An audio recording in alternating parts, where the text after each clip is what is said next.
Selamat pagi Indonesia, Anda menyaksikan seputar Bali terkini pukul 9 WITA bersama saya Dwi Vera.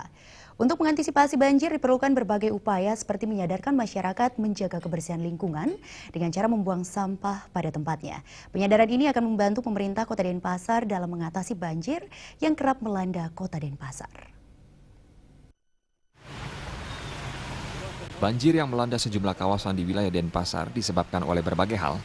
Selain karena tingginya curah hujan, banjir disebabkan karena ulah masyarakat yang tidak membuang sampah pada tempatnya. Camat Denpasar Selatan, Anagung Gede Risnawan menghimbau agar seluruh masyarakat turut menjaga lingkungan. Gede Risnawan juga menghimbau kepada penduduk pendatang agar turut serta menjaga lingkungan untuk menghindari musibah seperti banjir. Ini kita ketahui penduduk merupakan rohnya daripada semua permasalahan yang ada.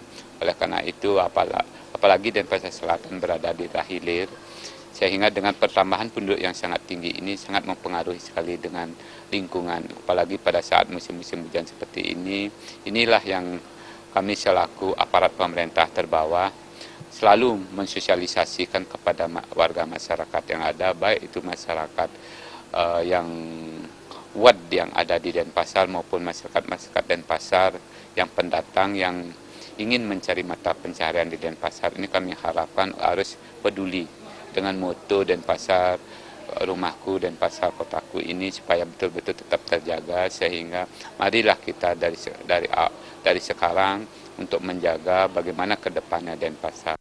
Kedepannya diharapkan agar seluruh lapisan masyarakat turut menjaga lingkungan. Petugas juga diharapkan agar selalu siap siaga dalam menangani jika terjadi banjir. Desa Karyani dan Gus Murah, Bali TV. Pemirsa, demikian seputar Bali terkini kali ini. Nantikan informasi menarik kami dalam seputar Bali terkini 1 jam mendatang. Salam Indonesia.